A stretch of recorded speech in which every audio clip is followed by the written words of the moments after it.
May nabili nga pala akong tulingan na nagkakahalaga ng 200 pesos nung nakaraang gabi mga mare. At pagka-uwi ko nga ay hinugasan ko nga din to agad. Akala ko kasi ay wala pang ulam dito kay nanay kaya naman bumili nga ako ng 1 kilo. Pero sabi nga ng nanay ay meron na nga daw uulamin kaya naman eto tinugasan ko na nga siya at itatabi na nga lang namin sa rep. Mabuti na nga lang may rep dito kay tita mga mare kaya naman eto okay na okay nga to para bukas. Masarap nga to kapag nga ginataan mga mare at may mustasa. Kanina bumili na nga din pala ako ng mustasa para bukas ay lulutuin na nga lang to. At dahil nga may nakita akong pusit at saktong-saktong nagkikrave nga pala ako sa calamares kaya naman eto't napabili na nga ako ng halagang 100 pesos. Pinalinisan ko na nga pala ito kay ate, pinatanggalan ko na nga din pala siya ng bituka at saka yung plastic sa loob. At sabi nga ni ate, hugasan ko na nga lang ito at kung gusto ko nga tanggalin mga mare yung pinakang madulas dito sa kanyang katawan, itanggalin ko na nga lang daw. Ganda talaga na natatanggal yung nasa katawan nito mga mare dahil nga matabaya. Ilang piraso nga din to mga mare, parang nasa 5 pirasong malalaki at grabe 100 lang yung bili ko. Hindi naman ako naglilihi mga mare, gusto ko nga lang makakain ulit ng calamares dahil nga minsan ay di yun lang ako sa bayan nakakabili ng ganito. Pag nabibili pa ako mga mare nung luto na ay 100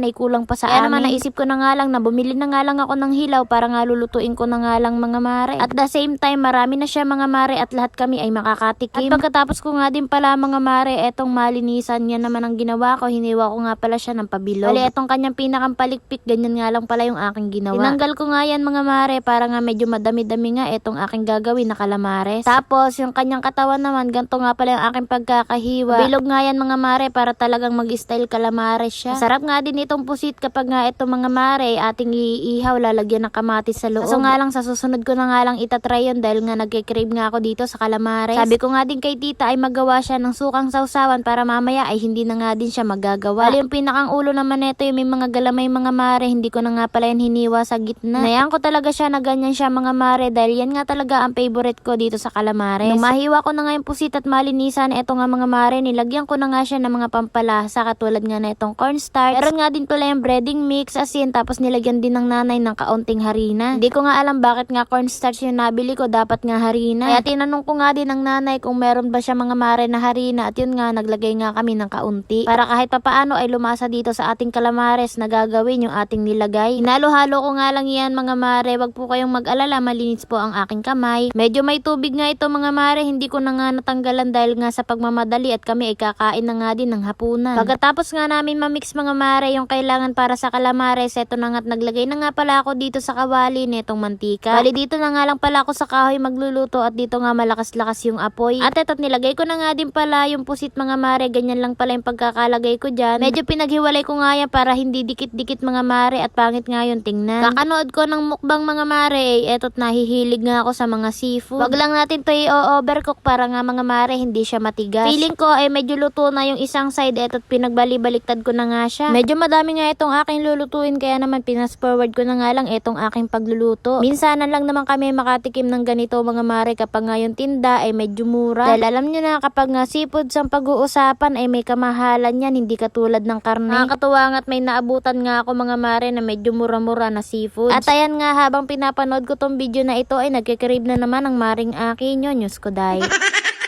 Alam nyo ba nung nakaraang nagluto ako ng chicken pastil mga mare ay talaga namang nahilo-hilo ang maring akin yun. Paano baga naman nalanghap ko lahat ng usok dito sa aking pinaglulutuan. Kaya naman mga mare ngayon ay nag-iingat na nga ako, lumalayo na nga ako sa usok. Ano baga naman nung nakaraan ay langhap na langhap ang usok, nakshuta. Wala nga palang ilaw dito mga mare sa aking pinaglulutuan kaya naman etong solar na nga lang ni tita yung ginamit ko. Fast forward na nga tayo mga mare, eto't nakaluto na nga ako at ganyan nga yung itsura niya, hindi nga kumapit yung nilagay kong cornstarch. Pero okay lang yan at masarap nga din kaya naman eto't naglahad na nga kami ng pagkain. Budol fight yung gagawin namin mga mare kaya naman ayan si papa nangunan na nga sa pagkuha. Binigyan ko nga lang pala si papa ng 1 piraso mga mare at bawal nga yan sa nag-high blood. At sabi ko sa kanya yung okay na nga lang yung kanya tsaka yung may sabaw. Sarap talagang kumain kapag nga sama-sama kaming buong pamilya mga mare, wala nga lang si mama ng mga oras na to. Sana sa susunod ay buong buo na nga kami mga mare at lahat kami ay nandito. At syempre hindi kompleto ang pagkain kapag nga walang soft drinks. So ito lang mga mare for today's video at sana nag-enjoy kayo sa aking luto serye.